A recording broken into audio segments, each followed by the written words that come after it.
staff to where do you take much of an evaluation off of that, or is it the kid was out there for the first time, he's going to be better the second time, let's just continue this quarterback competition into week 2? Or do they look at it and say, Rocco was the better player, he's got to lose the job for JJ to get another shot? And I think the answer is probably somewhere in between. I think my anticipation would be Iowa State plans on rolling with Rocco Becht in this game. But to your point, I don't think the leash is incredibly long. If they go out there 3 and out, interception, 3 and out, if they struggle to get the plays in time, then I think maybe you could see a change. But I think when it comes to JJ Cole, they're going to want to put him in positions to succeed.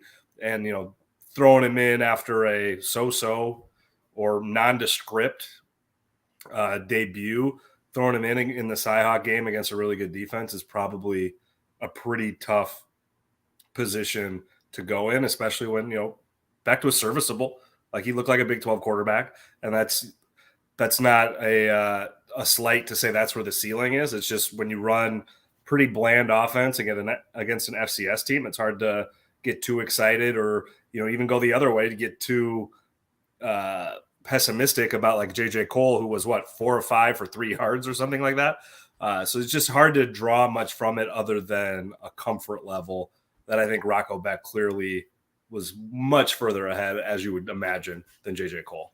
Yeah, and that comfort level included being comfortable in the pocket, and Iowa State's offensive line allowed him to do that. Now, will Rocco be as comfortable in the pocket against Iowa?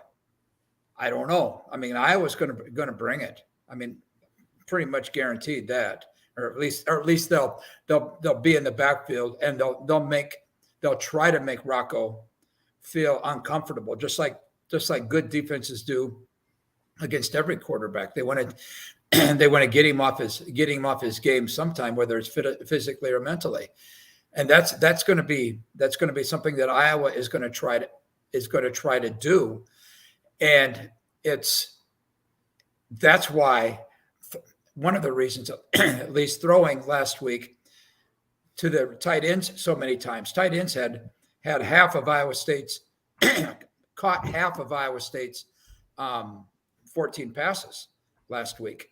So the tight ends got confidence. They got confidence in that game against Northern Iowa by being used so much. And it's obvious that Rocco has confidence in them.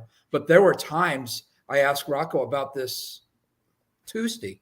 I asked him if that was in the cards to throw to the tight ends, and that was that the game plan. And he said, not always, not necessarily. He said they were open.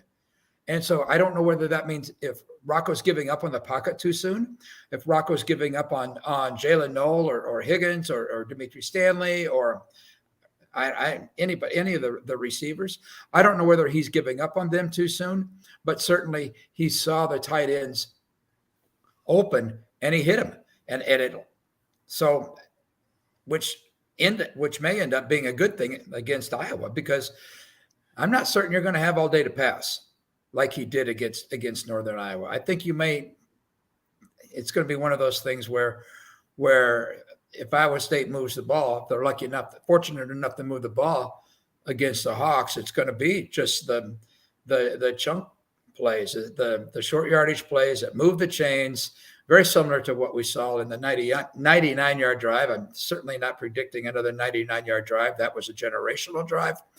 And that was, I still shake my head about that. I still find it incredible. But so I think that Iowa State's going to make – Rocco's certainly not going to be as comfortable in the pocket on Saturday as he was in the opener. And also in watching the replay, Rocco looked like a sitting duck sometimes too when he was running. He's got to learn how to slide. Which I guess comes with all quarterbacks. I remember Brock Purdy when he first started. So we'll see. Yeah, I mean, certainly going to be a test unlike any other that Rocco Becht or JJ Cole have faced in their career up until this point, which then leads us, Randy, to our next discussion topic. In the non-quarterback division, when you look at both sides of this ball, both sides of the ball for Iowa State in this game against Iowa, who is going to be the difference maker between a win and a loss for you? Is there one guy? I mean, I think it'd be easy to point at a couple different position groups. Probably offensive line would be the one that would jump out. But in terms of a singular player, who jumps out to you as potentially somebody that can swing this game? A singular player. I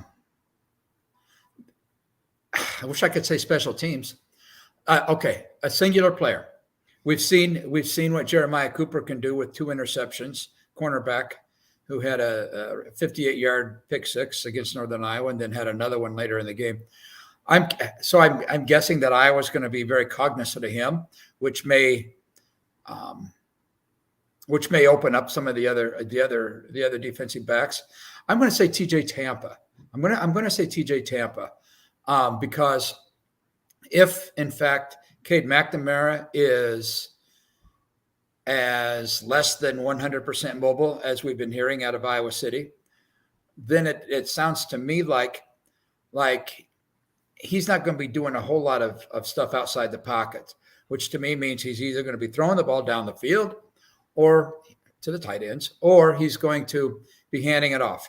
Regardless what he's doing in that respect, the secondary is going to have to be on their toes, because I don't know whether Iowa State's front, whatever it would be, front seven, I don't know whether they can fully 100% stop Iowa's rushing game, which means the secondary, which mean guys like TJ Tampa. So I'm going to say TJ Tampa. Just not only about breaking up passes and maybe intercepting one, but I'm saying also in the run game.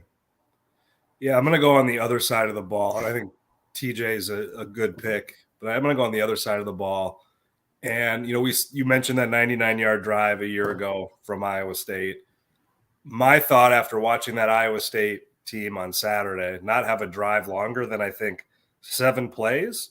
Yeah. Like, Randy, how about this? The longest Iowa State drive in terms of number of plays and in terms of time of possession was the 21-yarder that they used to score after Jalen Knoll's big kick return in the first quarter. That was their most plays in a drive, to go 21 yards, and longest time of possession in a drive all game long. So that's how good the defense is. Yes. Well, so again, without extrapolating too much against an FCS opponent, when Iowa State was obviously trying to keep the playbook pretty thin, I wonder about Iowa State's ability, based on that first game and the inexperience at a number of key positions, to sustain long drives against a really good Iowa defense.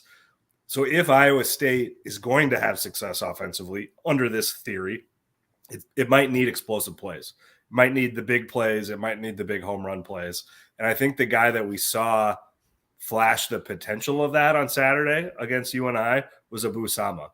Had a couple of really electric runs. He's obviously incredibly fast. And to hear Campbell talk about it, I think both Saturday and Tuesday, about how a couple of small alterations to those runs, and you're looking at, maybe hitting pay dirt on a major long run. Going from week 1 to week 2 from a freshman, it'll be interesting to see in how Iowa game plans. But when I look at that offense, he might be the guy with the home run ability that we haven't seen at Iowa State otherwise this year. I was going to say, go ahead and say it. Go ahead and say it. I think Jalen Knoll has shown it. Maybe even Demetrius Stanley has shown it at times in his career. I think, a guy that will be interesting going forward will be tight end Ben Brammer. But I think what we saw on Saturday, and the way we know this Iowa State offense wants to operate, run first with a dynamic running back, can Abu Sama, the Southeast Polk Ram, can he bust one? Can he bust 2? And now you're talking about a very different football game for the Iowa State offense, with some quick score ability. Obviously, that's easier said than done by about a factor of 1,000,000. But I do think if there is a guy that can change the game for Iowa State offensively on a single snap, Sama would be my pick about the guy who could be that person. Yeah, and I'm just looking at one of the comments that we're getting.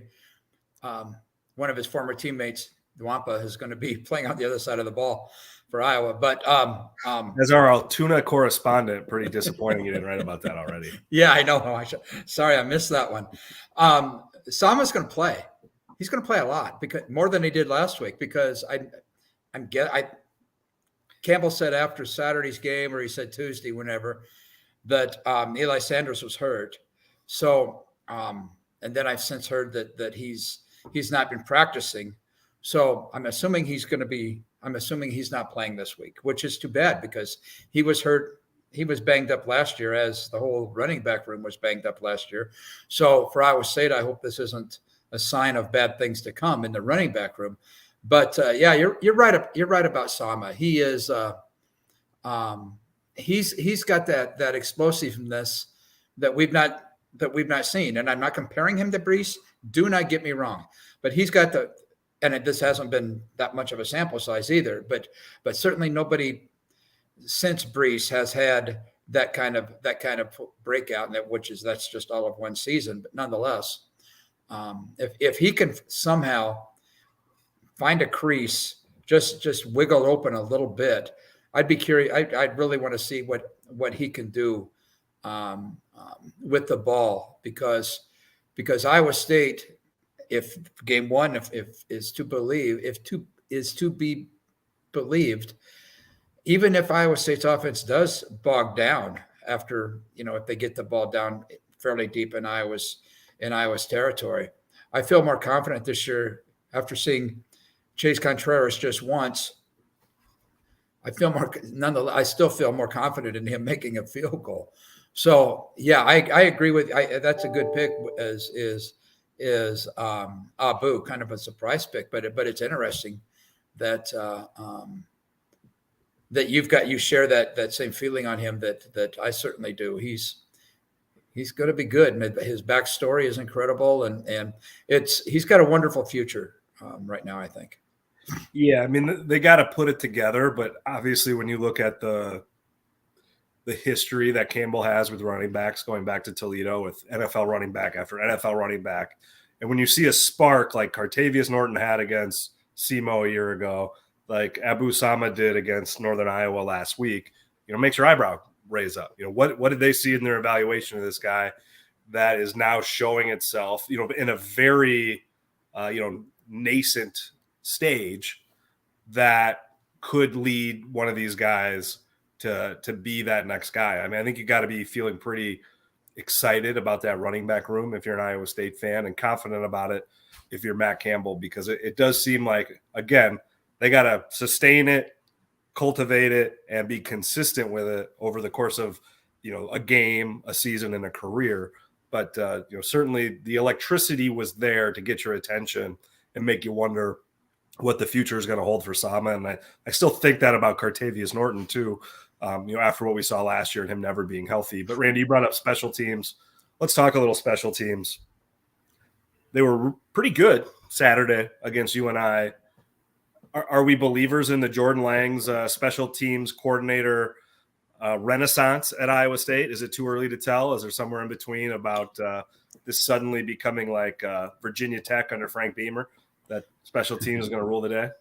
I think it's too early to tell, but certainly after game one, yeah, I don't think other than that faulty snap, whatever that thing was, on a PAT, maybe, I don't remember. Yeah, I think it was a high snap that probably could have salvaged, but wasn't quite able to. Yeah, exactly. But other than that, it was the special teams had a wonderful day. And granted, they didn't have a high bar to meet in that respect. But with Jalen Noel getting whatever he got, 60 yards worth of returns, Iowa State only punt returns. Iowa State only had 87 yards punt returns last year as a team. So that's encouraging. And I don't remember Northern Iowa breaking off any good sized significant returns. So, and against Iowa last year, I remember there were a couple block punts, I believe it was. Just two block punts. Just two, yeah. Just they were only two, but still they were important. And Iowa State held up pretty good there. So, yeah, I think after week one, Iowa State fans have to be impressed. And I just noticed a piece of this streaming of this YouTube what we're using. People can ask questions, and we're getting questions. I just noticed that. Look at Randy getting dialed into the tech. Yeah, I am. Oh my gosh. Now we're getting all kinds of questions. Anyway, there are people watching. So somebody asked about Cartavius and Abu, and I think we answered that one. Okay, here's one. I know we're getting off script here, but that's okay, dude.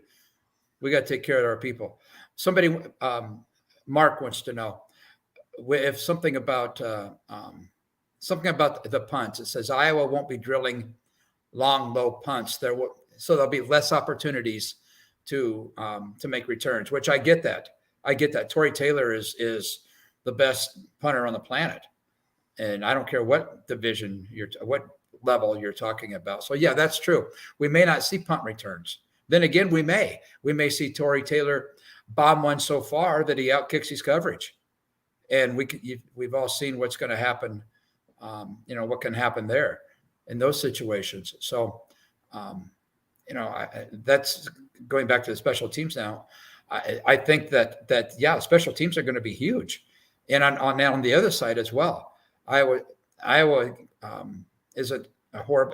pretty good field goal kicking team. Obviously, they've got the punter, and I'm sure they've got return guys also. So that could be a big factor in holding on the ball in those returns. Also, we've seen that come up and beat and bite Iowa State in the butt. Also, just running into themselves on kick returns. On fielding of punts or kickoffs, mostly punts. So we didn't see any of that in game one. So in answer to your question, Trav, I think we can take something away from game one with Jordan Langs's being the Campbell finally naming a full-time special teams coach. Sorry, I rambled, but I got off topic. I started reading the comments. The questions. Randy went on a little detour there, discovering the technology. But I think there were no punt return collisions, so that's a step in the right direction. That's a different way to put it. We asked Campbell about special teams after the game, and for whatever reason, he's decided that's something that he's going to be defensive about. But I do think he raised a fair point in that when they've had good specialists, that's made a big difference in stabilizing special teams. It has not fixed all what ails them, and that is not the lone issue with their special teams. Certainly, just go back and look at return game, your kickoff coverage, and things like that.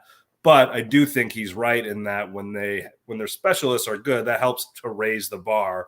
And what we saw from Tyler Perkins on Saturday against UNI looked like a totally different dude punting the ball for Iowa State. We saw Chase Contreras hit a 56-yarder, at the end of the half. Those to have players in position that can make those types of plays, I think is big for Iowa State. Now they still have to go out and make sure that they continue to be clean and efficient elsewhere in special teams.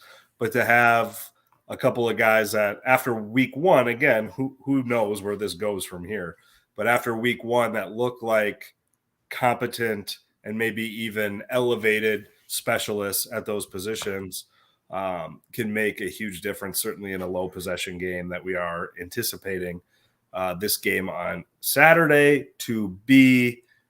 Randy, I think now it's time. I feel like sometimes we drive in a point too much, or we stick on a topic too much, we as an industry, and will the Cyhawk game go away, I think is a lot of times one of them. But I think there's two reasons for that. One is if you're not constantly talking about it, I do think that allows for complacency to set in. And I think when you talk to people around this game and when you talk to people around the sport, this rivalry and keeping it is important. But I also think at this point, it's really important to talk about in terms of realignment. The further you look out with the way realignment is going, the harder it is to see this game surviving another round of realignment, and maybe even this round of realignment, depending on what the Big Ten, Big 12, and maybe other conferences do in terms of conference games now that we're swelling back to 16 teams and 18 teams, or 2 in the case of Pac-12. But I do think there is a real threat here about this game continuing in its current form with the way that realignment is going to put pressure on schedules. Right, and that'd be really unfortunate. But you're right, it could happen. We don't know, and Campbell referenced this a little bit on Tuesday.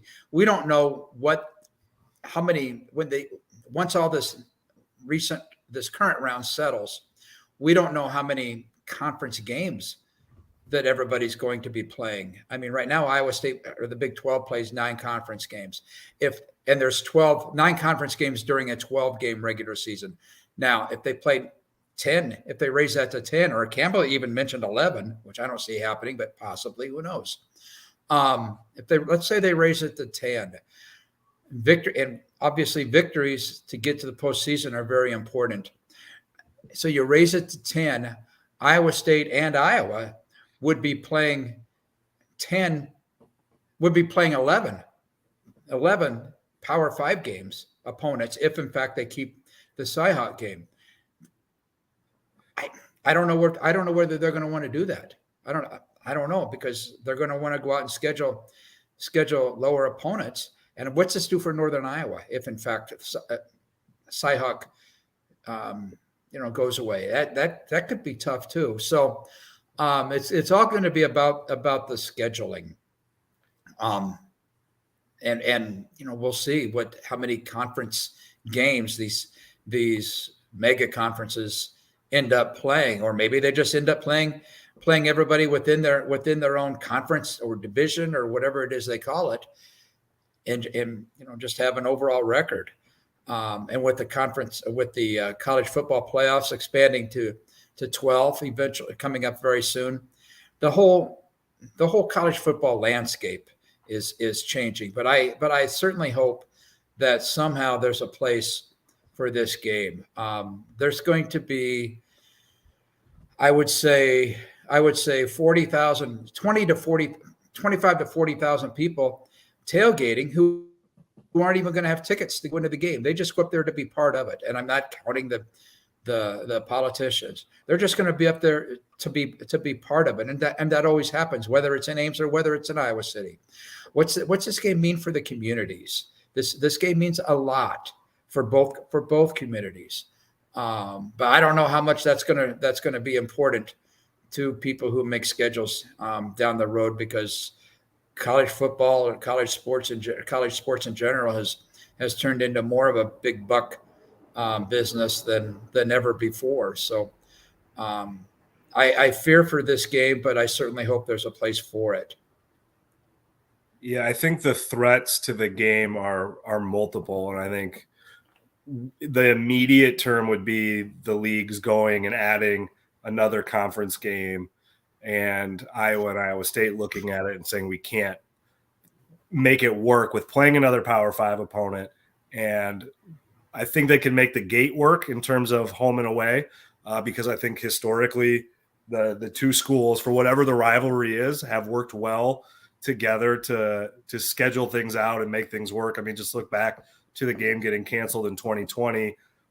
It seemed like, at least from the outside looking in, that there was pretty amicable and not trying to rewrite the contract to get Iowa its home game back. They just kept the contract moving forward to make it work, because the schedules had been laid out in advance to get the appropriate amount of home games to fit their budgets. But I think the bigger issue will be in terms of the decision will probably come down to a television executive. Well, it's not going to come down good point.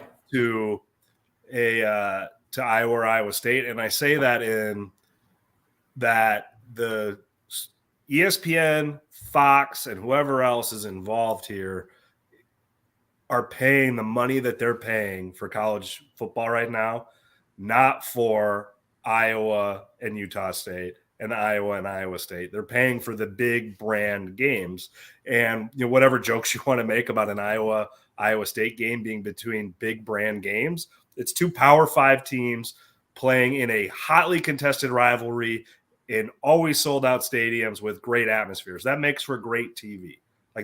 Like we were talking about this the other day, or maybe I was talking about it with our colleague Chad Leistico on his podcast, but there's a reason that Iowa State has hosted game day 2 times in their history, and they're both this game, because this game is exciting and it does draw in viewership when both teams are good, because of the rivalry and because of the tradition and the atmosphere, and on and on. So I'm not saying that, but where the issue will be is TV is going to want them to load up on conference games. And when you load up on conference games, like I was talking about earlier, that's going to make non-conference scheduling trickier. And I think ultimately why I would be so concerned about this game going away is the next round of realignment.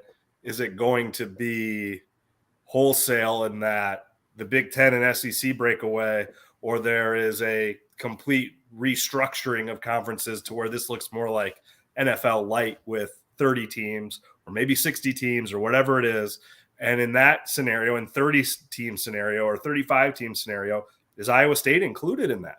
In a 60-team scenario, are you does it look like the NFL where you don't necessarily play every team every year? I just think that's the way this is headed, where you're not playing football team versus football team, rivalry versus rivalry. It's brand A versus brand B. And when you're signing multiple billion-dollar contracts, which I imagine the next one will be, you're kind of held hostage by the TV executives and what they want. They give you the money, and then you got to pretty much do what they say. We've seen this. I always joke in the NCAA tournament where people are constantly like, why are they doing these in-game coaching interviews that never happened during the regular season? And people lose their mind about it. And the answer is because TV wants it. And TV's paying $1 billion a year or CBS is paying $1 billion a year to air the tournament. You do what they say when they're giving you $1 billion. And ultimately that's what's going to happen in my mind with conference realignment. And my concern with the next go round here, does Iowa and Iowa State separate in terms of where they're playing, or is the entire configuration built not with rivalries in mind, and the Iowa State game will have to take a back seat to whatever that structure looks like? Chew on this one for a second, Trev. What if, you're talking about the TV contracts, which is 100% spot on. You're absolutely right. So let's just say when these contracts become worth billions of dollars to college football, do college players then finally form up and start to unite in being unified in trying to be paid by the colleges to play? I mean, because they're going to want more of it. They're going to want a piece of this pie too. And so far, one of the things that stop that are, number one, laws, I think. But number two is they haven't been able to exactly get on the same page. So would this open up that door again? Heaven forbid. No, I think what's going to open that door up is going to be the Supreme Court. I mean, I think that's coming, Randy. I just don't think this is going to be the catalyst. I would imagine, and I'm guessing, I'm not reporting anything, that there will be some form of revenue sharing before the next round of realignment. If the PR hit would be pretty terrible, and it's already pretty terrible, if you do the next round of realignment, and I imagine the next round, and so we're talking in 5+ years, my suspicion would be the next round of realignment isn't so much about conferences adding teams, but about them expelling teams and reconfiguring around the biggest brands in the sport rather than traditional rivalries. I'm absolutely not the first person to make this observation or to have this thought, but at what point does Ohio State say, why are we paying for Rutgers' athletic department when Alabama says, what is Vanderbilt bringing to the table here? And on down the line, sorry to point out those schools, but I do think that'll ultimately be what happens here. And if you're going to get there, and I think given what we read in Justice Kavanaugh's concurring opinion a couple of years ago in the Alston case, that when somebody brings our student athletes employees case to the Supreme Court, the NCAA is not, in my opinion, and again, I'm not an attorney, is not going to fare well in that case. And you're probably looking, I mean, we just saw Jim Harbaugh a week ago, 2 weeks ago, saying that there needs to be revenue sharing. I think we're headed down that path. How fast we'll get there, I don't know, but I think it'll likely happen before, we get ever to whatever, the Super League that appears we're headed towards. And there will be externalities of that. And maybe the Iowa State game is one of those, but I think ultimately recognizing college sports for what it is, which is professional football, a step below the NFL. With free agency. Yeah, is probably a good thing in getting the people that make the game, the players, cut in on the profits to that. I think makes a lot of sense in given that we're a capitalist society here. But we're way down the rabbit hole. I know we are. It's Cyhawk week, Randy. You got a prediction for the game? You want to lay your pride out on the line here? What pride? 17. What am I saying? 17-14, 17-13 in that area. Will either team win, or just that'll be the final score? Who the hell knows which team? It's online right now. It's online right now with the weekly Big 12 picks. I picked Iowa to win. I picked Iowa to win last year too. So I mean, that's no big deal. What about you, sir? I think Iowa's probably 3 points better, and I think when you're talking about 3 points better in a rivalry game, it's a coin flip, and I think that's probably what this is. And again, to me, as somebody who likes to just try to learn about the team each week, understand them better, that's what I'm excited about for this game for Iowa State. We're going to learn a lot about that youth. I think we're going to learn a lot about that offense to one degree or another on Saturday. And I think that'll be, from my perspective, interesting. But certainly, whatever team comes away 2-0 from this game is going to be feeling pretty good about themselves. And again, like Iowa and Iowa State are going into this game and this season with different expectations.